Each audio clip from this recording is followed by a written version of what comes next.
The Punisher Season 1 was not my favorite, but I did enjoy Season 2 a lot more, and I can't wait to tell you why. What did you think of The Punisher Season 2? Let's talk about that in the comments.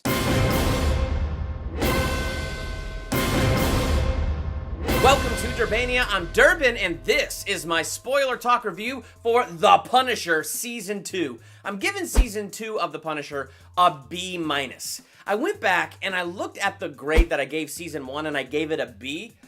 I'm just gonna go ahead and right now go back in time and just give it a C+, because as time has progressed, I just have not really had any desire to go back to that show. And for the way they set up the Punisher in Season 2 of the Daredevil, I just felt like Season 1 of the Punisher itself was more of a letdown. But I did enjoy Season 2 a lot more, and I'm sticking with that B- right now. I mean, as I've thought about it, the overall story of Season 2 engaged me way more than Season 1. It really brought me in way more. The action was a lot better this season, and the characters, like, this goes back to with the story, but the characters made the story interesting, and then the way the story introduced some of these new characters and stuff, I thought was really interesting. So as a whole, I enjoyed this season a whole lot more. Billy Russo was a very interesting character to dive into more in this one. So he's played by Prince Caspian from the Narnia series, and so what's interesting is, first off, when you have a character named Jigsaw because his face looks like a jigsaw puzzle, I'm not familiar with these comics, haven't read Punisher comics, so I went and I Googled it, and I found, like, this dude reminds me of a cross between the dude from the Goonies and freaking Two-Face. I mean, his face is something to behold. It is awful looking. And then you get into this, you know what it looks like? It looks like Prince Caspian went to a battle and came out moderately injured. I mean, it just, a few little scratches here, a few little scratches there. It was like nothing. And the fact that they kind of wanted to make a big deal out of that in some scenes was, it kind of made Laura and I laugh a little. Like, we get it. I mean, there's still obvious marks on his face.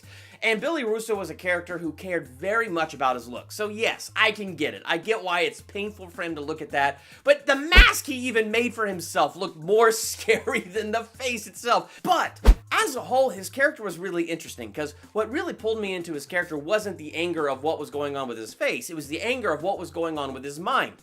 And it was interesting because we go back to the idea that Frank Castle beat the ever-living snot out of this guy and messed up his face, but didn't kill him because he wanted him to continue to live with the guilt and the knowledge that he betrayed Frank and he betrayed Frank's family. So he wanted Billy to live with that. But he beat Billy so bad in that final fight in Season 1 that Billy has had a traumatic brain injury and has totally forgotten the very thing that Frank Castle wanted him to live with for the rest of his life.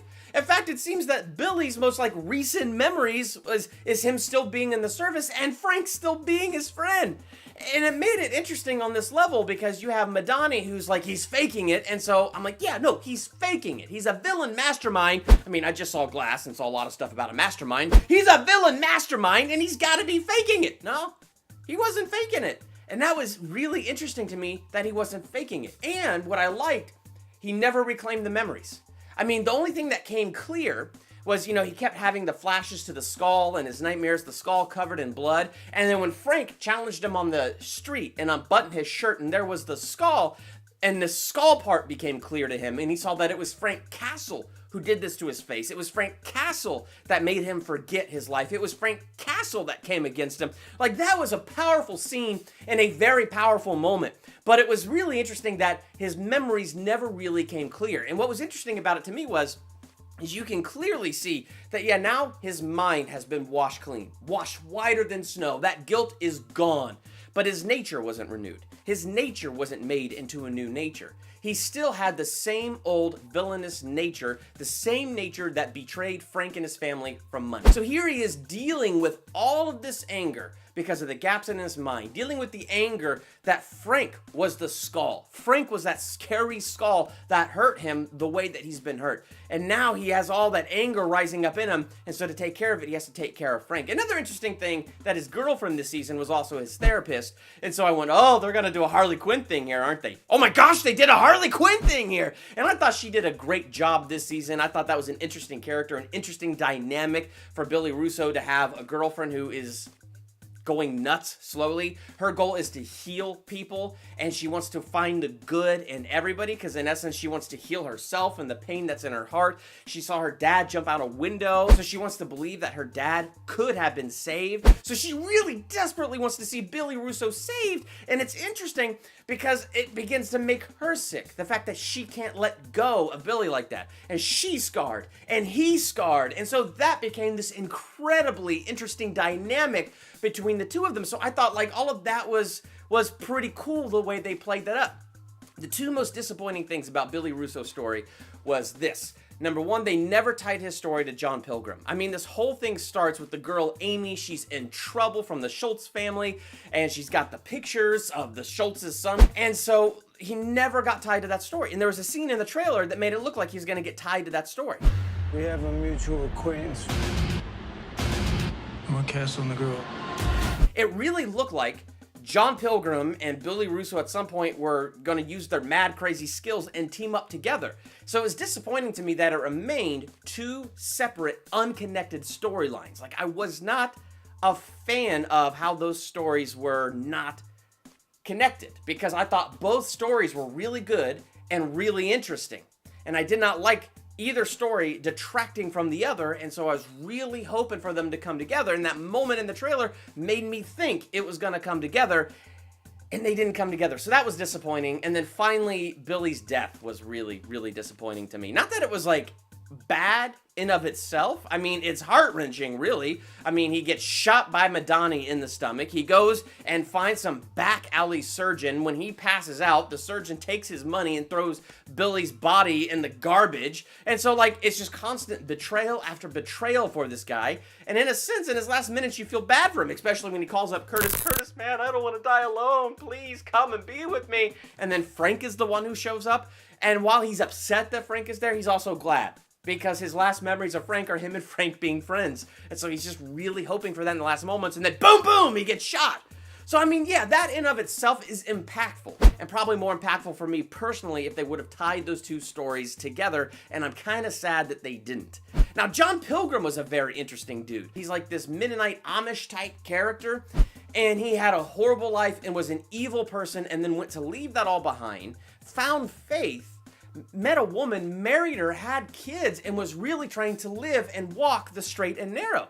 Then you got this Schultz family, who then takes his skills and takes his faith and manipulates John with his faith so that he is their assassin and doing their dirty work and saying it's being done in the name of faith. So they're playing on his old nature. They're playing on the thing that he wanted to leave behind forever, but now they're using his new life and his faith to manipulate him. And it was just sick. I felt so bad for this guy. Like, he was evil, and I wanted Frank to kick his butt all up and down New York City. But then at the same time, I just felt terrible for this guy. Just constantly stuck in this system of manipulation. And the fact that his wife died, and Martha Kent, Martha Kent from Smallville, Annette O'Toole. Are you kidding me?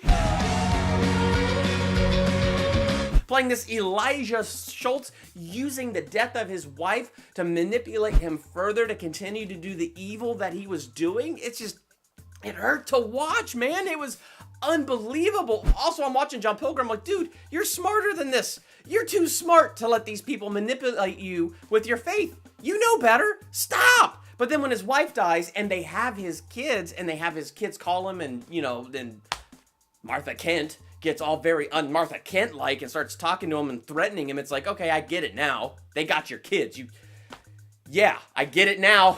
And so it was interesting when Frank realized, oh, they got your kids, and you could just see the understanding that passed between the two of them, that they understood that pain. So after they had one heck of a brutal fight, they come to an understanding of each other, and I thought that was kind of interesting the way they came to that understanding. But pretty cool fights and awesome action between those two before that even happened. Amy was an interesting character to me. She definitely wasn't my favorite character, especially in the first few episodes where Frank Castle saves her life and she's incredibly ungrateful and won't tell him at all what is going on. Yes, let's be careful and cautious, but I feel like there's a difference between being careful and cautious and being completely unthankful and kind of bratty. And I felt like in the beginning she was being bratty to him, ungrateful to him, and it was getting kind of old.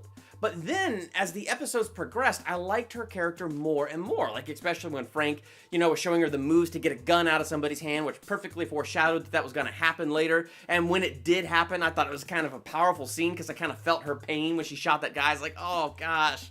It's like innocence shattered right... Well, it was already shattered before then, but what good was left in her shattered right there, and Frank trying to keep that good part of her alive. And so, like, all that stuff was really interesting. And for me, just as her character began to get more interesting and more likable, that's when they split the story over to the Billy Russo story. And I didn't like that so much. I liked the Billy Russo story and what they did with Billy. I liked the John Pilgrim story, what they did with John. And I began to like Amy more and more, but that's why I didn't like the focus being pulled, because it was like just as I was getting to like her character, they pulled the focus. And so I really do wish they brought all those stories together. I felt so bad for Curtis. I don't know about you, but he's such a great character. To me, he's like the healer of all this group. Like, all he wants to do is help people and be there for people. And that scene where he shoots a fellow vet twice in the leg with his sniper and then tries to help the guy and keep the guy alive, and the guy dies in his arms, that scene broke my heart. Like, that was just hard to watch because we got to know Curtis so much better this season, and I really liked this character.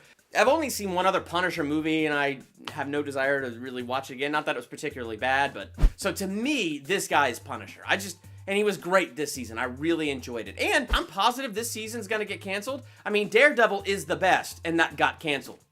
I'm sorry. This is gonna get canceled, and so is Jessica Jones. It's just a matter of when. But I fully anticipate that this is gonna get canceled. So it was very nice the way that this season ended.